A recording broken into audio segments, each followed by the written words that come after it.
it because I'm coming to show you a whole new approach to wearing a silk press in humidity without a relaxer now, but we'll get back to that later. Um, but the benefit of braiding in humid climates, right, is to provide an alternative solution for your hair because in humidity, which is something we don't experience in a dry climate, the hair will frizz automatically. That doesn't occur here in Colorado. You have to get into like a shower here in Colorado to get your hair to frizz, or you got to sweat excessively to get your hair to frizz. But our climate alone does not cause our hair to frizz. So a lot of people assume that a lot of us here in Colorado that wear our hair straight have relaxers, and we do not. The reason we're able to wear our hair straight without a relaxer is because of our climate.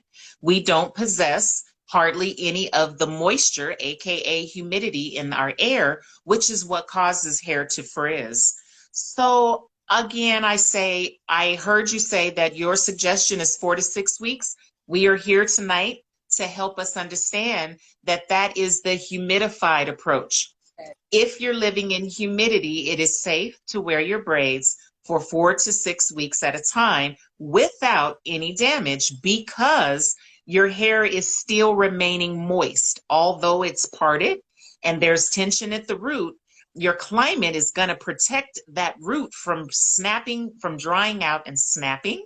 Thus, I think, which is why so many will say, well, braids made my hair grow. That is true.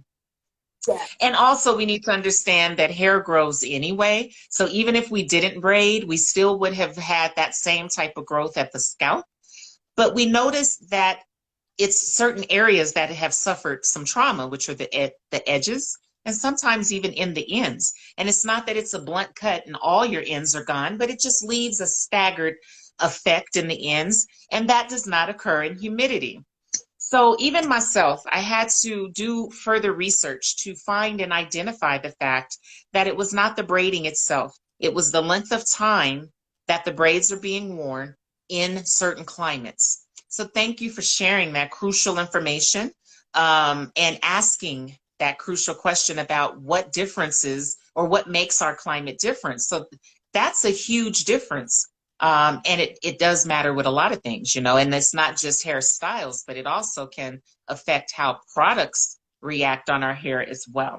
Because when you mentioned how Colorado is different from Florida, I'm like, okay, so if I were to move and were to try to do the same things that I did in Florida over there, that ain't gonna work, basically.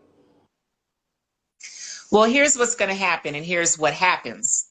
It'll work, you know, because there's so many individuals that actually love braids. But here you're gonna struggle because you're gonna struggle with retaining the clients that you're doing. And that's because you would come from your humid climate. And if you're unaware of the fact that you've changed climates and unaware of the fact that you got to pivot and maybe tell clients not to wear them so long because now you're in a dry climate, you're going to tell your clients the same thing, right? So you'll come to a dry climate, but continue to advise where you can wear them for 4 to 6 weeks. Well, what happens that I think a lot of braiders are unaware of is the decisions and what happens after we leave the chair. And a lot of times the women or the clients themselves are left with taking their braids out themselves, right? This is when the shock factor sets in because it is then where the individual notices here in a dry climate only that, uh-oh, I've got some hair loss. I had more hair there, right? And when that occurs, thank God we don't have every client calling and yelling at us nowadays. But what that really results in is that you're not going to see that client again because that client has noticed hair loss. And of course, we don't expect to get that result. And so it's just going to result in us not wanting to either go back to that individual or not do that style again, right? So that's why we're here tonight. We don't want a bad name or reputation to be put on braids because they're actually extremely helpful, especially for our children and our youth. We're here tonight to just help us distinguish between when they're okay to wear for 4 to 6 weeks at a time, and when they should not be worn for 4 to 6 weeks at a time. And we're here to help us understand it's when you change your climate. So when you live in a dry climate, it's best to only wear your braids no longer than 2 weeks. Why? Because in addition to drying out your scalp and your roots, it dries your sweat out. This is a function that doesn't occur in a humid climate. Those that reside in humidity, their scalp buildup stays more moist. I'm not saying it won't turn to a flake, but it's going to be a lot more moist and soggy than that scalp buildup would be here in a dry climate. So here in a dry climate is where I suggest that it only should be worn no longer than 2 weeks. But once you move and or go to reside in humidity, it is then you can elongate or increase your wearing time and increase it to 4 to 6 weeks, and you'll be just fine. Okay. Y'all wrote that down?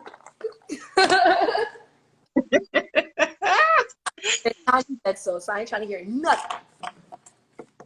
Yes, because like we said, what we do behind the chair is not easy, because unlike beauty school, we do not work on mannequins all day. We're out here working on humans, and each human is different.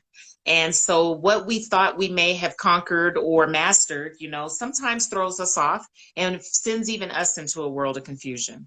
So I think together tonight we can bridge the gap of confusion and release us from some of the bondages that the industry has sentenced us to, which is more or less misleading and the brainwashing behind the marketing myths and ploys. So DJ, I want to admit that was one of my biggest confusions by being here in Colorado. I've talked to many people on the East and the South, and so many people have said things like, what? Like, people do hair in Colorado, and what? There's Black people in Colorado? Like, yes, we're here. We do hair. But we have to take to social media. I mean, there's not many individuals in Colorado that are willing to step out and step in front of the crowd and turn to the crowd to say, hey, I found out that we're kind of wrong with this, and I found another way to do this, So we all took to social media, and that's where the bigger problem sets in, because how many times have you posted, Goddess, when in your caption you put, this information pertains to me because I'm in humidity, right? Never. So it's something that's never discussed or disclosed. So we tend to assume, I did anyway, I assumed that the individuals that I was copying on social media would work for me here in a dry climate. And that's when I had to realize, like, these ladies that are on social media are not from Colorado. And again, I didn't know that. So that was my result to struggle. A lot of people are just doing the craft, you know what I'm saying, doing what they do and where they live, and everybody's copying off YouTube and social media, not realizing, like, maybe that's not for me, And having you blow my mind and realizing that what I'm doing where I live may not work somewhere else makes me want to be more conscious of what it is that I do, especially when it comes to braiding on a whole nother level. Right. So when that is very true. Like moisture, right? Like moisture and moisture in the air. So what's the difference between moisture and hydration? Wouldn't that be good if we had constant humidity? Well, yes, but here's the kicker. You just mentioned two different words that mean two different things, because you talked about hydration and moisture. So the big difference are the source of the two. Yes, both of them are water, but they're not found in the same source, if that makes sense. So moisture is found in the air. That's a hard pill to swallow, because the hair care industry has misled us to believe that moisture resides in a plastic bottle on the shelves for sale. That is not true. Those are moisturizers. Yeah. So hold up. But when it comes, hold on, we'll come back to that word. But when it comes to moisture, moisture is not for sale, and it is only in the air. So I tell a lot of individuals, if you truly, here in Colorado, if you truly want a moisture treatment for your hair and skin, you must move from Colorado and go reside in a humid state, because it is the only place that you can get a true moisture treatment for your hair and skin. Now, I know that there's other alternative solutions, i.e. steamers and so forth, which takes so much longer than just sitting outside in humidity. But I also want to talk about the other word that you just mentioned, which was hydration. And you asked, what's the difference between moisture and hydration? Well, again, the source is what differs the two. Hydration actually is one of two of the ingredients in water.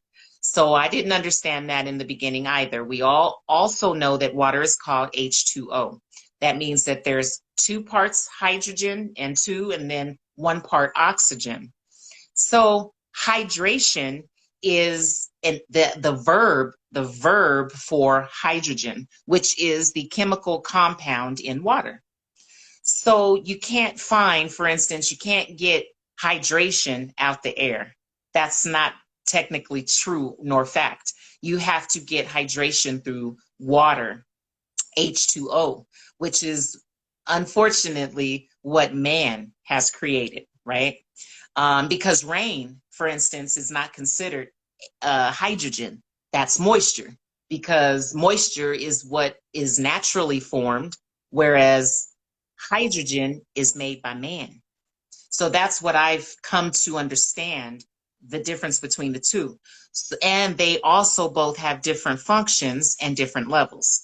So like, for instance, rainwater has different levels. As it falls through the sky, it becomes contaminated. So the function, therefore, levels change. Same thing with H2O, hydrogen. As it flows through the cities, its level changes based on the flow of that H2O, aka hydrogen. So there's a lot of confusion, I know, and understand, please drop your questions. Oh, I'm sorry. I lost her and didn't even realize. I ain't gonna lie, y'all. I hate technology. I wish that we could just all sit in an auditorium every day and just chop it up. Right? Goddess, are you back for me now? I'm back. I'm back. I'm back. Okay, officially just me and you. Oh, let me start driving though, because I gotta get home. That's all right. Again, I appreciate your time, because, again, this is stuff that is very important and it's affecting so many Americans as well as children all across the country. So your time is everything to me. But I'm hoping that I just cleared the confusion, though, between hydration and moisture, because we also mentioned another word, which is moisturizers, which is not the same as far as moisture goes. Moisturizers are what's for sale in the bottles in the stores, but that's not water in the stores, right? So we also have to understand the differences and learn to speak more precisely, because that's also a bigger problem in the industry. If we as the leaders and those that are behind the chair are constantly or consistently misspeaking, we're going to create confusion, right, amongst our followers and the masses. And that's one of the bigger problems of the hair care industry currently today. So I want everybody to understand, moisturizers are any type of cream or lotion. So that does qualify with conditioners, curly products, gels, and oils are all considered moisturizers. When you're talking Oh, about moisture, that's only in the air. You cannot buy moisture, just like you can't buy oxygen. Those are two things that God gave us for free. And unfortunately, I tell everybody, Colorado hardly has any. So when you move to a state and choose to practice in a state in a climate like Colorado, you gotta look at your climate before deciding what styles to give. Because if you continue to braid, and I'm not saying that anybody is struggling or losing clients behind braiding, but you're definitely making it difficult for that woman to transition out of those braids if she comes to that decision along her journey. We don't want to be bonded to any one style, like you said, because of the repetitive wearing. So thank you for asking that very important question about the differences of moisture versus moisturization. Like humidity. that's key. Moisture, moisturization, humidity. Girl, I didn't know that there were so many different definitions. I How really about thought they all I meant the didn't same either. thing. I didn't either. And this is something that we cannot blame beauty school for, because they just did not have the time to go through. They already spent a whole year with us, right? Monday through Friday, all day, giving us the basics. And so they didn't have time to say, now remember, students, everything I told you may differ if you choose to go and practice in another state. They didn't have time to explain to us, students, understand your tap water is different in different cities, so be careful when you move around because you won't be working with the same level of water. They didn't have time to tell us all of that. So these are Mm-hmm. things that our mindsets are not paying attention to that are so important to the styles and the products that we use, right? Yep. Turn right onto Davie Boulevard. Okay. So yeah, so any other questions? I know you have a lot of them for me. Yes. So as far as moisture and moisturizers being two completely different things, I got that. Correct. Water. Turn right onto Davie Boulevard. So water is moisture, but apparently there's a million different types of water. Like, okay, so from what I just recently started to dive deeper into is the soft water and hard water. So what is that? What's the difference? Blow my mind, because I'm confused. Let me blow this knowledge to you real quick. So once you study something, it does not become confusing anymore. So I'm very proud of myself for suffering through hell for us to gain the knowledge so that I can, again, better help our paths become a little easier than mine was, right? So like you mentioned, yes, as we both know, this morning we were both able to come up with over 10 different waters, right? Yes. And this is why it's such a confusing arena. And so I'm here to try to help clear that confusion, to try to make things more easier understood. So hard water versus soft water. First and foremost, I spoke about the source a little earlier, and that has everything to do with the level of your water. So when it comes to soft water, that tends to reside only in states or city. Miss Joya, you go ahead, ask that question because we're going to get to it Hey, at the end of the Joya. live. So drop it so you don't forget it. And we will scroll back through before we jump off tonight and address your question. But there's certain cities, and usually these are cities or communities that have a very low population, will tend to contain soft water as their tap water coming through their tap. And what that usually means is that there is salt within the water. Now, some people may say, well, do you mean seawater? Absolutely, but not limited to, because that's not the only time that salt is introduced to the water, right? So we all know that seawater has a very high content of sodium in it. And unfortunately, it does soften the water. It makes the water feel slippery. Mm-hmm. This is also known when it comes to water filtration systems on our home. That's actually what that system is doing. It's spitting salt into the water, which makes the salt feel soft. That's where that term soft water Soft comes water from. comes. Okay, so the salt softens the water, and that's what makes the water become soft water. Correct. The addition of sodium into the Sodium. water. Salt. Correct. Okay. Correct. So hard water usually are only found in cities that have high population numbers, okay, like Denver. We have over 3 million people living here now in just a city of Denver, Colorado. So we have extremely hard tap water now, because hard water versus soft water really means how much is in it, okay? It's also known as light water, or it's also known, or hard water is also known as heavy water, because in a chemistry lab, those two are signifiers of what's in the water. The less you have in the water, the lighter the water is. Uh-huh. The more you have in the water, the heavier the water is. So the stronger. Correct. So hard water is not a good thing. And in our industry, we must take a look at that as well, because our water type is going to help us determine what kind of shampoo we should be using, right? Huh.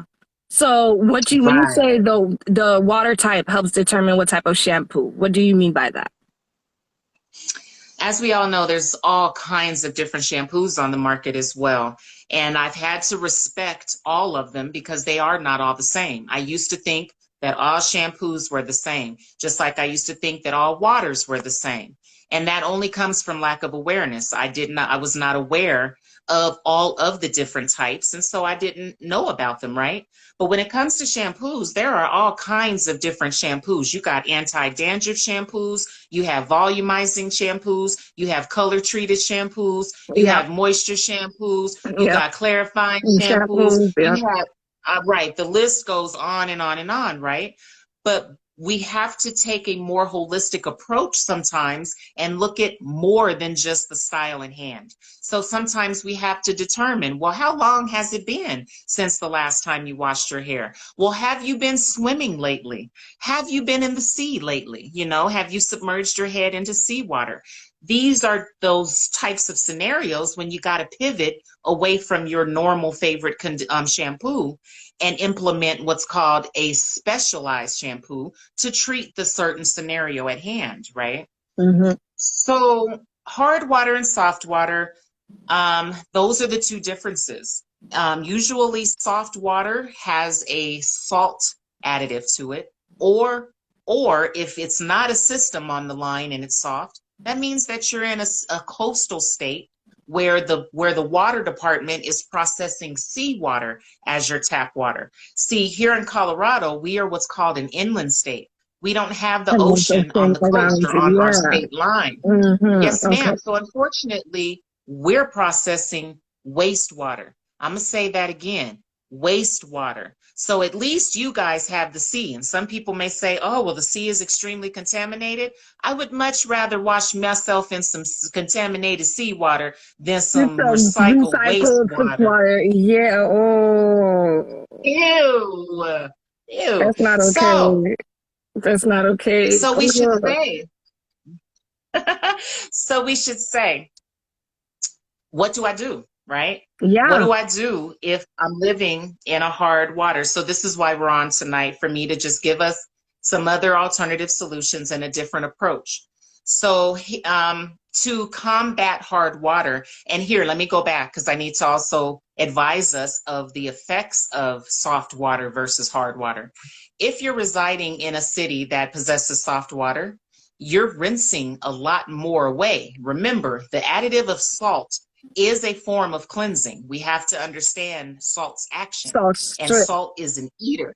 Mm-hmm. Correct. This is why salt is found in a lot of teeth remedies, because it's an Yes. eater and it tends to cleanse the mouth and cleanse the throat.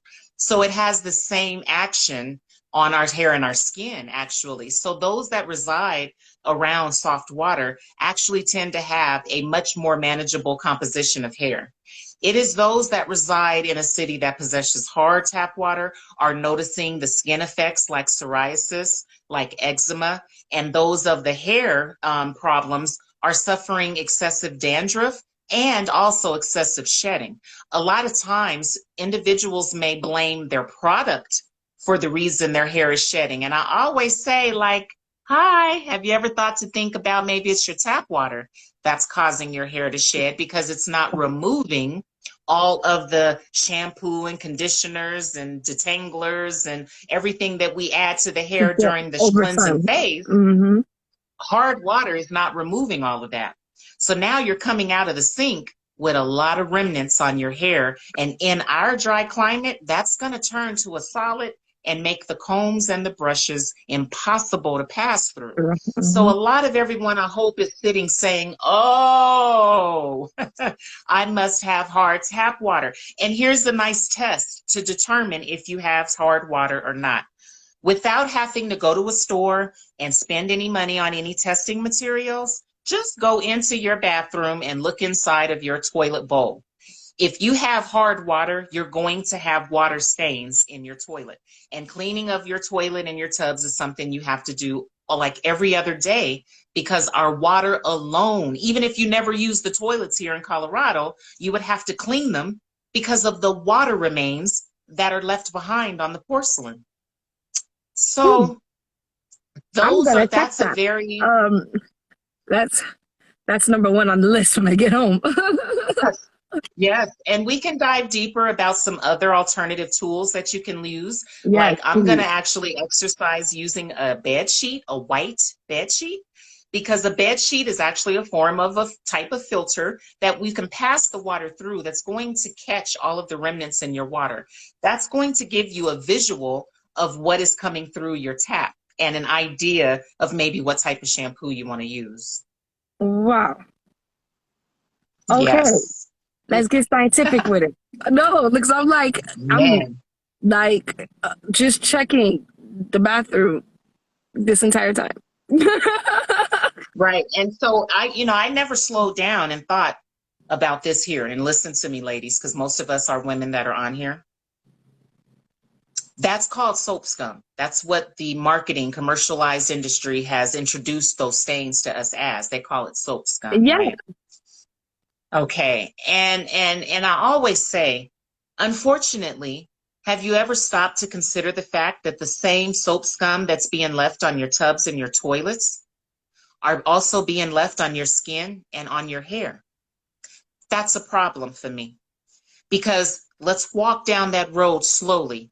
After you've used your favorite cleanser, we're supposed to be clean, right? And when you rinse with water, it's supposed to remove all of that cleanser, right? Wrong. That's not and it happening doesn't. anymore. Yeah, No, it's a big problem because the tap water is changing by the day. And that's another thing that's something some of us don't realize. Our tap water is not staying the same every day. It's changing. It's getting harder and stronger and harder and stronger by the days. So that's directly affecting us that stand behind the chair, because the water is our primary tool. It's the yeah, first thing that we touch. Absolutely. But guess what? Beauty school didn't tell us about that either. sure didn't. All they did was teach us about the body, and then they took us straight into products and they skipped Yes, over the water. You know what I'm yes. saying? That part. So I'm here to help us understand that you can just go into your bathroom to determine if you have hard water. And if your sinks and you see stains amongst your sink and your toilet, and the reason I say the toilet, because those are white porcelain. Our kitchen sinks tend to not be white anymore. And there's a reason for that, because they would be disgustingly nasty looking if architects would put white sinks in the kitchen, because that's even a more heavily used area. But just Yeah. check your tubs and your toilets. This makes And so if much you've got sense. water, yes, that's all I'm here to do, is to help bridge the gap of confusion so that we can make better choices. Decisions. If we know better, we'll think better. We might not necessarily do better, but we'll think better, and we'll say, okay, I remember being on that live with Miss Deborah and Miss Tanya, and they told me to go check the toilet because I'm shedding like crazy. And for some reason, I got all this eczema all over my body, AKA soap scum. Maybe it's my water. Maybe I need to move, is sometimes the solution. I tell a lot of women here in Colorado, they'll call me Miss DJ and they'll say, Miss Tanya, I need to go buy something what can I buy? Because I want to put moisture into my hair. And this only comes from women that have moved from humidity here I to think it's a Colorado. dry climate. Mm-hmm. Yeah, women that live from Colorado don't talk like that because we don't have any moisture here, right? That's only humidity talk. That's humidity talk. So Like, they'll, I know you're not from here, girl. Yeah. yes, like that twang in some people's voice, like, y'all know I ain't from Colorado if y'all talk like this, right? Like, oh, I know where you from. Like, okay, that's a rude awakening. It's just that. It's realization. You feel me? I So want we to have get to into. also yes, go ahead. Let's A get into couple it. of these questions, no lie, because there's some good stuff here. Hold on. All righty, I'm gonna review with you and I'm gonna go Um, back to the top. she says, Just be hey, I'm good. just coming into the convo, loving the knowledge, blah, blah, blah. Okay, but I think she explained her question. It was there somewhere. Yep, I see now. Okay, so I was told when I have my hair in a protective style, I should only use water and oil to keep my hair moisturized. While in the protective style, instead of water moisturizer, and oil? Alrighty. I would like to tackle that. Hi, Miss Joya. Thank you, Goddess, for being here with us and being strong enough to clear your confusion. You are a true goddess. Okay, so it does say, so I was told when I have my hair in a protective style. And I would like to, we may need to bring Joya on with us, Yes. because I have questions. Because I'm wondering, is she wearing box braids? Is she wearing corn rolls? Is she wearing a French roll? Is she wearing, you know what I'm saying? It's usually There's box so many braids. I'm different. assuming she's talking about box Okay. braids. Well, let's say braids. And should I only use water and oil to keep my hair moisturized? No. So here's my thing with when it comes to them braids. The Snap. only time the only time water should touch your braids is if you're going swimming. Okay? And then you choose to go underwater. You should never wash or try to shampoo your braids while they are intact because you're going to trap the remnants, aka ingredients, in the shampoo in your hair. This is why when we take the braids out, we always see that white What area line that near the casting? scalp. That's things like that means that individual most likely tried to wash her hair while she was wearing the braids. That's not a good thing to do. That a collection of ingredients will cause hardness of your hair, which will also increase the chance of snapping your hairs. So you don't want to do that. When I used to braid, I used to tell my clients, this is why you should not wear them that long. We all sweat differently. So if you're sweating a lot, I can understand rinsing of your hair with water, but not use any oil and surely don't use any moisturizer. Just rinse with cold water at that. Don't use your hot water because your hot water is more contaminated than the Then cold water. Oh, So wait. that's a true cold wash is with cold water, not conditioners, girls. Y'all I heard don't know that? who started that. I don't know who Co-wash started that does mess. not mean conditioning wash. It does not mean, It means it means cold water wash. Okay? You cannot correct. cleanse the hair with Correct. a conditioner. The conditioner only No, adds you can't. emollients to the hair. It does not cleanse or strip any of the buildup that needs to go. So you are Amen. increasing Amen. the likelihood of damage versus giving your hair that lightness and cleanliness it needs in order to grow. Okay. I had to. To answer Miss Joy's question, I would advise you if you live, and I would also ask where you live. So if you live in She humidity, lives in Florida. that is okay, then that's a safe environment to add oil to the scalp because the moisture in the air will help to dilute that oil and make it a lot thinner. Here in Colorado, don't do that because we don't have any. Like, no. Don't do that. Oil then becomes a vicious lubricant here in Colorado, and it will then suffocate your skin and your pores, and you don't want that.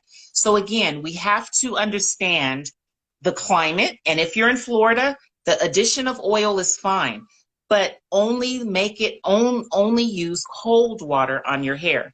So she mentioned, you notice how she said it's instead of water moisturizer? So see, she's been misled to believe that water is a moisturizer, and that's not true. So we have to understand that a moisturizer 9 times out of 10 is a styling product. Is it A lotion or styling cream? product has alcohol in it because it's designed to cover what you see. So we put lotion on the skin to cover up. It's not removing what we see. It's not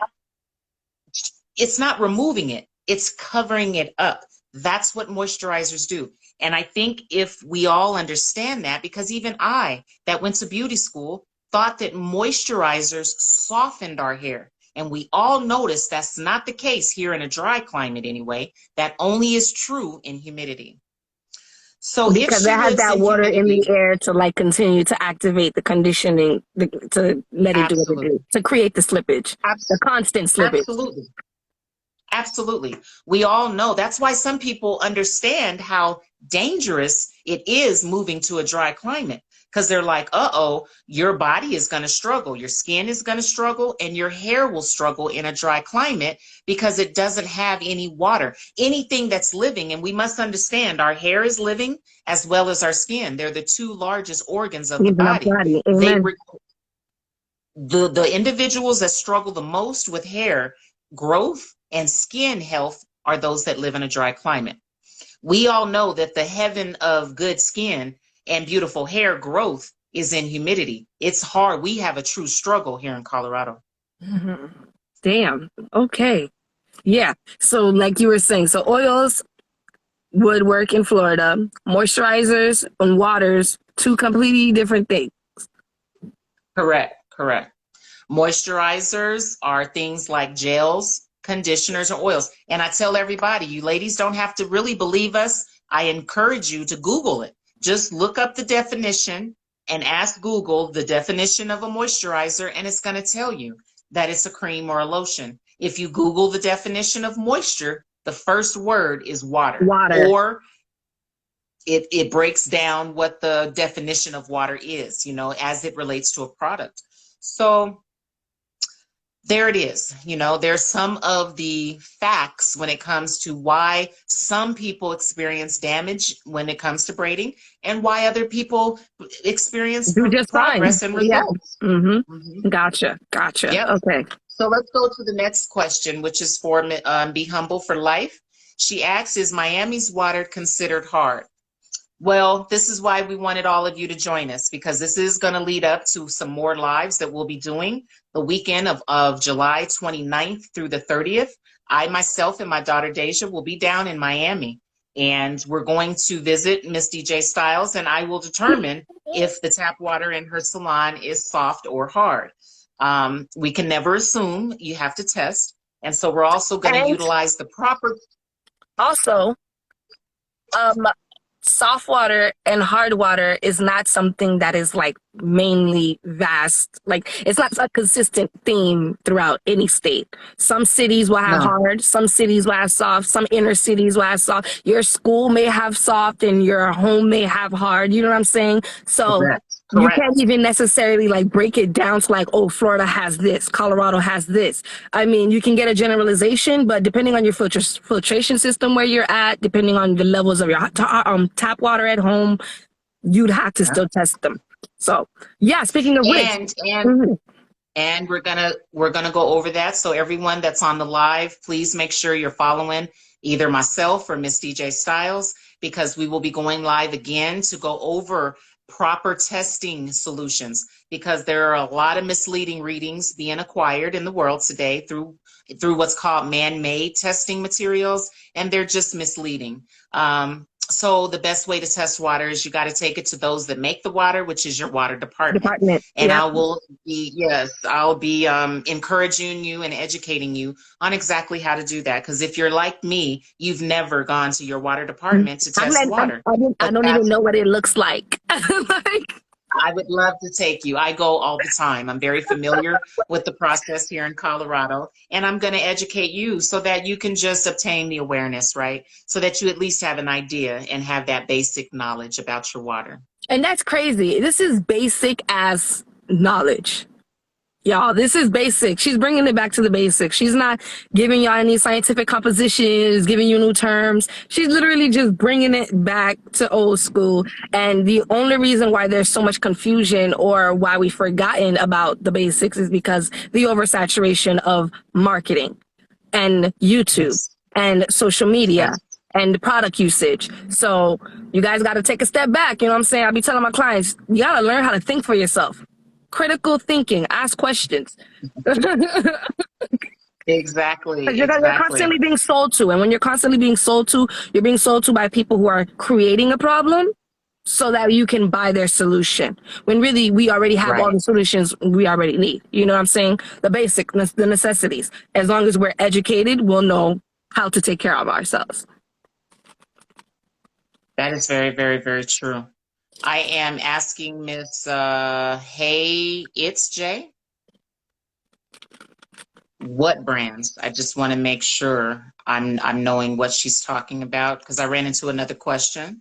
So Miss Miss Hey, it's Jay. Brands of what? I don't know if you saw that, Goddess Deborah, but I scrolled down a little bit and she asked what brands.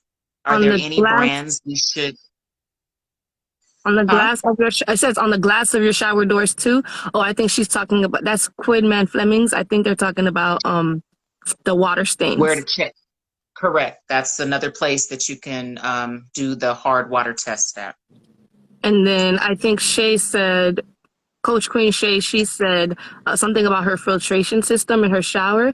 Oh, so yes, filtration systems in the shower. So we talked about the difference between hard water and soft water, right? Basically, hard Correct. water will Correct. not cleanse the hair, but also be careful with soft water because soft water does remove, what it needs to from the hair, and doing that constantly can also create issues too. Now, when it comes to those who live in a place who have hard water, what is the difference between a filtration system and water softeners? Because I know when it comes to having hard water, you can either do either or to probably better your situation. No, let me know. Well, I want to clear some confusion, which is why this is so powerful, because we're kind of speaking for others, right? And so I need you to understand that a filter is a form of filtration, okay? And we went over that earlier. A water softening system simply means that there Spitting is out salt stuff. being spit into your water line, correct? So we have to understand that there's all kind of filters around us. There's a filter on your kitchen sink faucet. There's a filter on your bathroom sink faucet. There's also a filter on your shower head faucet. The problem with these filters, it's not that the filter is not working or did not do its job.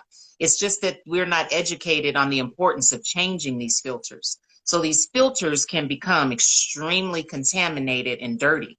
So once water passes through a filter one time, that filter is now dirty. And now it's not going to contain just what the water has in it, but it's also catching what the last pass left behind.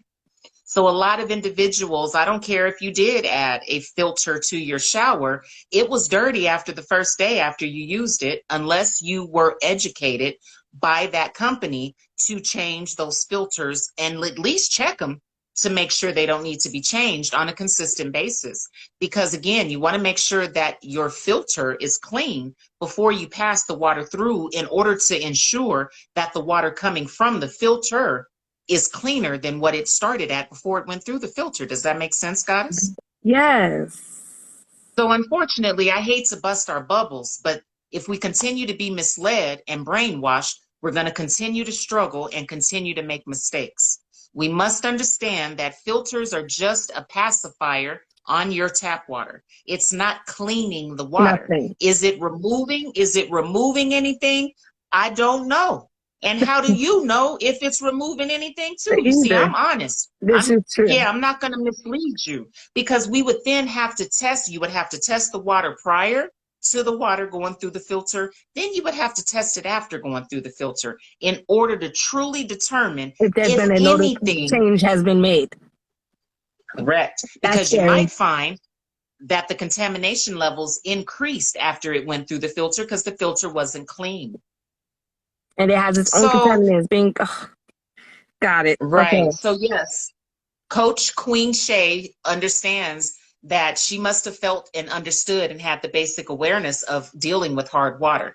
Filters are helpful. I don't want anybody to think, oh, forget it, I'm not going to go buy a filter. No, I want you to buy a gang of filters when you do go buy them, because I want you to understand the importance of changing out those filters consistently. And it depends on how often you're running the water. So like Yeah. us in the shop, I do 5 clients almost every day of the week. So that's a lot of water passing through. I use anywhere from 3 to 5 gallons with each client. That's a lot of water passing through those filters. And I've never seen my filter changed. And we got a pretty filter head on our salon sink, but it's never been changed. Yeah. So is it really doing what it's supposed to do anymore? I don't think so.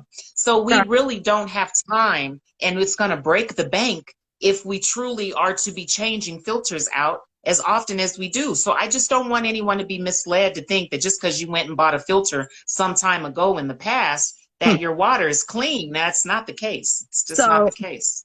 and when it comes to filtration, because I know they have different forms as Yes, far as like beads, crystal beads, strainers. correct, Is there correct. anything that's like the best that you would recommend to get out of all the filtration system, or is it still you still would want to get a new one every time you pass water through it type vibe?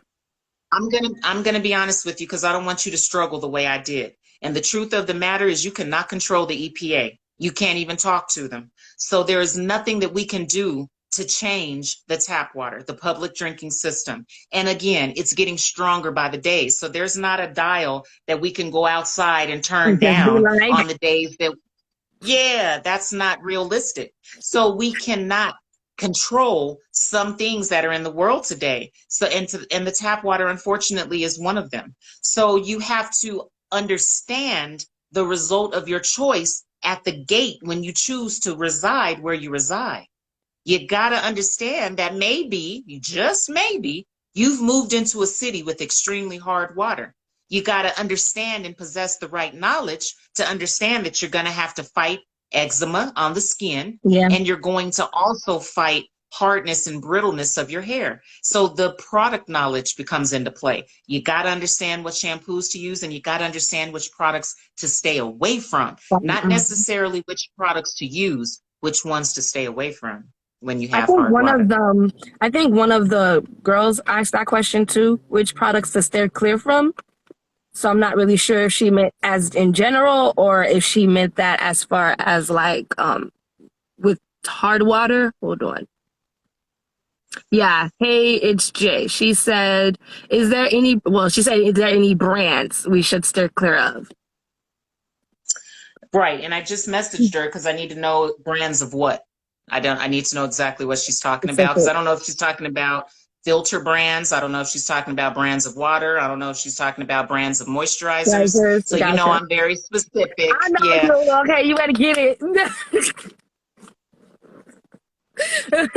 So we're going to wait for her to chime in because she may have already because I'm up in the feed. So we're going to move on to Mr. Quitman's question, which is, does pH balance play a part in moisturizing or moisture of the hair? So there we go again, where he has a little bit of confusion still with moisturizing Moisturization. voices moisture. Yes. So pH balance simply means that you have a reading of 7. Does that play a part in moisturizing? No, because 9 times out of 10, any moisturizer carries a pH of an 8 or above, or an 8 or higher. Because they contain 9 times alcohol. that. Okay. Correct. That is correct. Just the addition of chemicals, period. Remember, we talked about that this morning. Chemical, It yes. doesn't have to be certain chemicals. Any The chemical chemicals is added to going to water raise. is going to make that pH rise. Absolutely. So there is no moisture of the hair. Also, that's another confusing mindset, a brainwashing, because there is no water. Remember, moisture is water. So there is no water in the hair itself. The only place that water resides when it comes to the hair is in the blood. And the blood runs deep under the dermis that feeds the bulb, which is where the hair shaft originates from. So to say things like you need to lock in the moisture into your hair, oh, you can only do that, my loves, in humidity. You can't lock in moisture in a dry climate because you don't have have any moisture moisture. to absorb, and it's crazy. Wow. Okay, you got it. Boom. So Quidman, Mr. Q, I need you to understand that any moisturizer carries a very high pH. It's very alkaline. It's not, no moisturizer is pH balancing. We need to understand that because of the added chemicals into the water. Every cosmetic starts with water. So once you add all them chemicals in the list after the water, you're raising the pH higher with each addition of each chemical. And just so that you know, moisture is not in the hair, it's in the air. I'll say that again. Moisture Moisture is is not not in in the the, hair, it's it's in in the the air. air. Correct, Gotcha. correct. So once we respect that chemistry fact, we will stop expecting and depending on products to give us To give us moisture. quick, especially quick fixes and quick faces, you know? Yeah, There, absolutely. there is a reason why I have a product that is water, but I do not call it moisture. It is hydration because I don't lie. I don't want to confuse anybody. So I gotta bring the truth and I gotta bring the what's fact. And so my product is not a moisturizer. It's not a conditioner. It's not pure water. It's not clean water. It is my water, which is Mhm. hydration that instantly softens your hair and your skin. To me, it's very simple once you learn and obtain the knowledge. But this is what I'm here for, is to help us clear that confusion and obtain the proper knowledge. So let's remember, moisturizing, you cannot obtain moisture by moisturizing. You can only obtain moisture Through through hydration. the air, through the climate. That's Oh, the through only the air. place you can find moisture is in your climate. If you want to moisturize your hair, that means you want to cover and coat the hair and set it into place. Oils do that for you. So do conditioners. So do gels. So do curly products. They all contain ingredients that's going to harden the pattern and set it into place so it Mm-hmm. does not expand nor frizz, right? Mm-hmm. So I hope that I've cleared that confusion when it comes to moisturizing versus moisture of the hair. Yeah. Two Two totally different different things. functions, two totally different things. Absolutely. Let's Wow. move on, goddess. Wow. This woman, she said, my hair gets hard and crunchy as soon as I step outside. Her name is Juicy Juice Mommy. All righty, that's one of my girls, my ladies, one of my goddesses here in Colorado. So she's talking that dry climate talk. She's talking about when we put conditioner on our hair and we try to wear that natural style that started down in humidity where you live. It got cross contaminated here into Colorado back in I would say back in 2013, 2014 is when the natural style Started kicking off. cross-contaminated here into Mm-hmm. Colorado. Mm-hmm. Correct. And everybody that tries to wear that style here notices exactly what Miss Juicy Mommy said. The hair is crunchy here. That doesn't happen in humidity. So you may say what? Like conditioner makes hair crunchy all day, every day. Because once we go outside here, our air turns everything hard. There's a lot of ingredients that oxidize. Oxidation simply means drying it, which turns it to a solid, like alcohol, for instance. Alcohol is a liquid in humidity and it stays soft. But here in Colorado, it oxidizes and it turns to a solid. So it turns our skin white and it makes our hair crunchy here. Yeah, okay. And there's a lot of individuals that may not admit that. So I'm grateful and I love her for admitting that, because it also, conditioner not only makes our hair crunchy if we let it air dry, but if you try to apply a blow drying heat behind after you've used conditioner, it makes us frizzy as well. And I Hold up. never would have thought, and that's just because of our climate. So it's not that conditioners are bad themselves. No, they do what they're supposed to do. They just react differently here in our climate versus your Gotcha. climate. Mm-hmm. So Yes. let's So say let's some people who live in a drier climate, can they use conditioners at all? And if so, when would be the best time for them to use conditioners?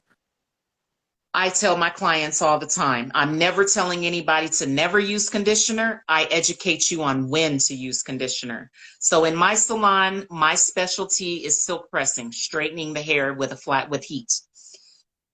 This is the time in a dry climate that I say conditioner is unnecessary. Understand, we're American women. We can do what we want to do. Ain't nobody going to take us to jail if we put mud and gasoline in our hair tomorrow, right? That's on you.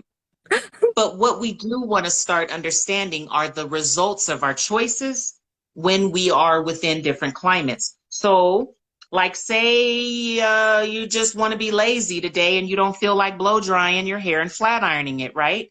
It is at that point you might want to grab you some conditioner, because if you allow your hair to air dry, and you don't add any moisturizers to it, it's going to be real unruly and frizzy and big. And no woman wants that. We already have volume. So we don't want to add to the volume. So the ideal and the function of conditioners are to condense the hair together and to set the pattern into place, right? That's when conditioner is ideal and helpful to our hair. But then don't leave that in your hair either for 3 to 5 days. If you add conditioner to your hair, that should be shampooed out the next morning. Because of the alcohol content residing on the hair, that's not good to let your hair remain in that state. It's So now you're easy saying to snap, and it's going to basically shed more. So that's, people who live in yes, like yes, drier yes. climate, leave-in conditioners are not a go-to. No, not at all. And those that are using them are noticing how thin their ends are, how much thinner their hair is getting over time, and they're losing their length as well. They start rocking what I call is the Pac-Man form, where they have no length beyond the shoulders, and all their length is only on On top top. because they're losing. Oh, Yes. They're losing all of their density around the edges, because that's the area we comb and brush first. And if you have conditioner that has dried into your hair here in Colorado and you have not washed that out, you have a gang of hairs in your comb or brush because you have alcohol on top of your hair, which makes it stiff. So we don't realize this, we use these products because these products lie on the front of the bottles, and they tell us that it's going to be nourishing and it's going to treat and it's going to repair. Well, that's not true if you got a bunch of sodium and chlorine in the formula. okay. Yes, yes, yes, And they yes. state the fact that, like dry climates, it may not work. Like, I don't know why they're not being vocal about, hey, maybe it may not work in your state. Okay. Hey, why, like, Right. why do, it's not a one size fits all, I'm starting to realize. And these products have low key trained us to think it's one size fits all. I don't want to say trained us, because that's a different type of teaching. Did nobody come stand next to us and teach us how to do this stuff? We developed our mindsets based on the brainwashing that occurs when we are listening to all of these marketing myths and marketing ploys. And that's what I had to learn to identify what's fact and what is a myth, right? Because I was operating off of a lot of myths, and the myths are not truth. And so anytime you rock with a myth, you're going to struggle, because the only time you stay within the realm of success is when you're rocking with the truth, goddess. The truth never changes. The truth never changes. You feel me? So let me get to Miss J. She said she finally clarified her question. And the question was, are there any shampoo or conditioner brands that won't do anything for the hair in a dry climate, or just add on to the buildup? And the answer to that is yes. You got to read. So here's the hard part about my job when it comes to holistics. I got to read the ingredient list in order to determine if something is safe or dangerous for us. And so if you're reading your ingredient list, which is what you should be doing with anything you buy, you want to look for the word alcohol. And I say the word alcohol because there's different types of alcohols. And I don't care if it's federal alcohol. I don't care if it's Denzent alcohol. I don't care if it's rubbing alcohol or drinking alcohol. All of them are flammable, and they're dangerous in a dry climate on our hair. Now, if you lived in humidity, it's going to keep you soft. Mud is going to keep you soft. Avocados keep you soft. Kerosene. You can put anything. That's the beauty. That's the beauty kind of living within humidity. You can use it whatever you want, and it's going to make the hair feel good. That's not the case in a dry climate. So goddess, take notes of that. Make sure that you check your ingredient lists and look for the word alcohol, and make sure you go from the top all the way to the bottom, because just a drop of alcohol can increase the pH to any formula. So it doesn't take a lot of it. So sometimes it's listed at the bottom of the ingredient list. sometimes that alcohol is listed in the beginning of the list. So you got to check the whole list Oh, and make sure you go word by word and look for the word alcohol. If you do not see the word alcohol, you have what's called a milder brand of a product. Not saying that it's bad. I'm just saying that it's milder, and anything that we put on our bodies that is mild is much safer and is going to be much healthier. The stronger the product, meaning the more it has in it, the higher you're increasing your risk and your chance of damaging the hair. whoa. Okay. So y'all heard, if y'all live in a dry climate, read the ingredients. Your hair might set on fire. Yes, you have to. Let me stop. You have to. That's why I decided to have to create this holistic approach, because through all my years of struggling and suffering, losing clients, messing up people's hair, and not doing a good job behind the chair, I had to check myself to admit that I really didn't know what I was What the fuck doing. I And was there were so doing. many words, yeah, that I just didn't understand. So I had to do some research, which meant getting out and talking to people and going to different sources and compiling all of this information to identify not just the common struggles, but a solution Yes, that works for all across the board, you know, that's and it has truly, everything yes. to do with my climate. I tell a lot of people, why you think I didn't build a brand around conditioner? You know, why did I Yeah. come with a water and not an It's like oil? You yeah, know? due to Yes, the climate, it's yes. not going to So work. I had to come with something that was going to help us and not continue to hurt us or be a part of the problem, And I you know? remember you also helped shed light on the fact that conditioners are fairly new in the beauty industry. That is correct. And it depends on your age, will identify whether or not it's new or not. I'm 47 years old, so I was born in 1975, and there was no conditioner anywhere sold on the market until 1991. I was in high school when conditioners first dropped on TV here in Colorado, and it was Pantene, actually VO5. VO5 and Pantene Mm. both dropped conditioners on the same year. But I understand why we got so distracted by them, because Pantene introduced conditioners to us as a repair treatment Treatments, for yes, dry yes. and brittle hair, Facial hair, right? yes. And so at that time, a lot of us had that scenario because I believe with the tap water was getting more harder, but nonetheless, we took to it. We believed that it was going to repair our Hair. hair, and it never repaired anything. Like, oh man, right? So no, my basics when I was born, we did not use conditioner. All we used was shampoo. And then we used a product called grease, and it was called Blue Magic. Mhm. There was a blue one, there was a green one, but that's all we used. We didn't have any edge controls. We didn't have any pomades. We didn't have any Yeah, gels. We didn't have edge any curly control. products. So I noticed in Florida, I don't know if that's like different for you in the dry climate, but I have to use, I don't want to say a Ganga gel.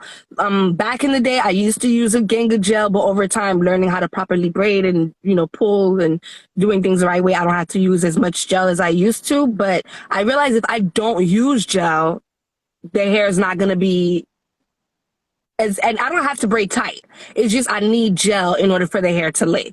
And I've noticed that. Is that normal for you? Do you have to use the same thing in your climate, or is it completely different too? Because I'm assuming with the moisturizers and conditioners, same with the gel.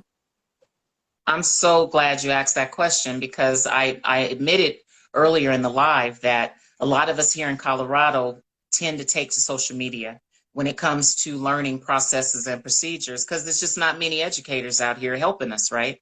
So when we see you all using gels on the edges, and that's because you all are fighting humidity. If Yeah. you don't apply the gel, the hairstyle may look frizzy, right, by the end of the day because of the moisture in the air. I've always wondered why braiders, and even myself, I had to think to myself, why am I adding gel to the base and we don't even have any humidity here to make the hair frizzy? If you're braiding in a dry climate and you're having to use gel or pomade on the base, that means you don't know how to braid, or your base is too large for the braiding that you're doing, and you need to decrease the size of your base, right? But Yeah. to add product in a dry climate, it reacts differently here. And it's going to harden your hair and thus make it easier for it to snap.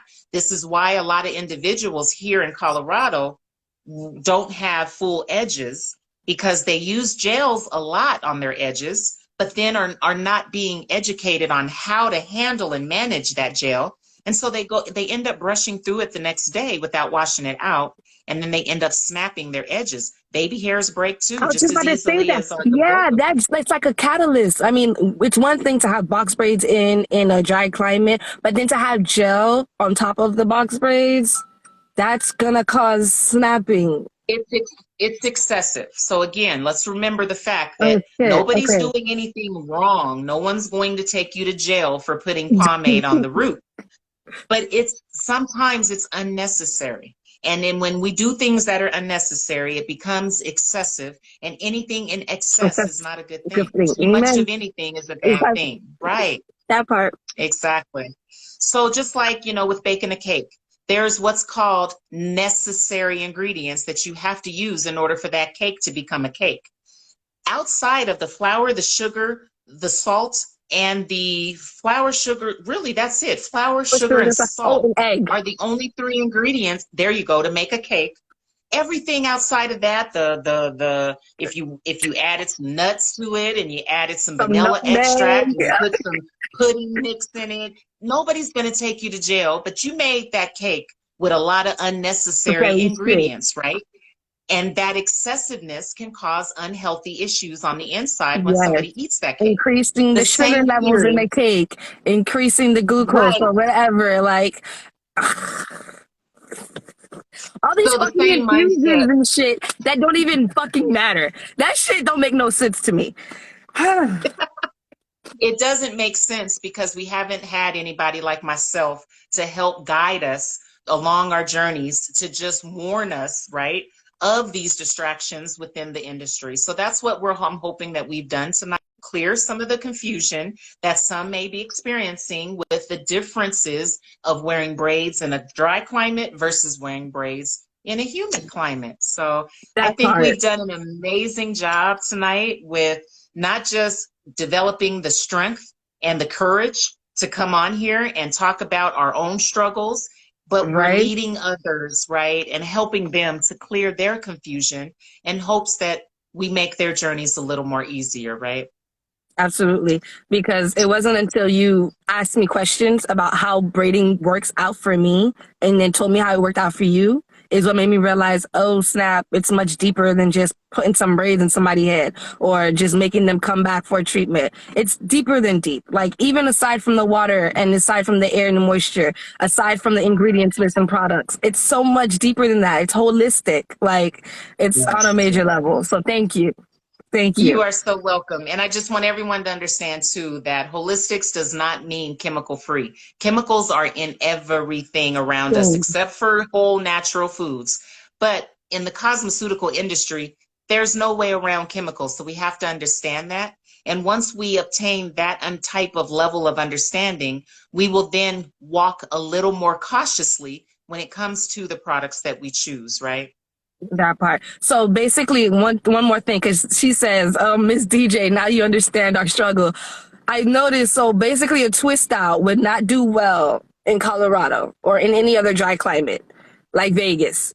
But a twist It out does. here, It does well in terms of style. So it is a protective style that is good to be worn for about 3 to 4 days. But because of the addition of the product, it's going to be so super frizzy and crunchy feeling. It's going to turn brittle. Whereas that doesn't happen in Miami. It stays soft, oh, even yes, once the product. Yes. So here, when the hair becomes brittle, it's easy to break. You can even just run your fingers through it dryness. and you will Mm, break it. And if you're breaking hairs at a high rate, we're not able to replace them as fast as we lose them. So exactly. it could take you 2 minutes to break out 20 strands out your head, but it's going to take 20 months to grow them back as long as they were before you I broke tell them. people that same amount of time you took to fuck something up, take double to triple that amount of time to fix it. Okay, Stop, because stop cussing, I'm goddess. sorry. You know I'm a patty mouth. But that's what I I'm love that excited. about You know what I'm what we, saying? that's what I love about what we do. We're open, we're normal, we're transparent, you know what I'm saying? And we're just trying to get through this. And all we're trying to do is help others. So I always say, thank you, because I can't find many that are willing to do what we just did No, tonight. thank you. Because I Oh, could it's my have been pleasure. seriously, continuously causing more damage and not realizing it or not being able to give my. Because, you know, I have a lot of clients who are travel nurses.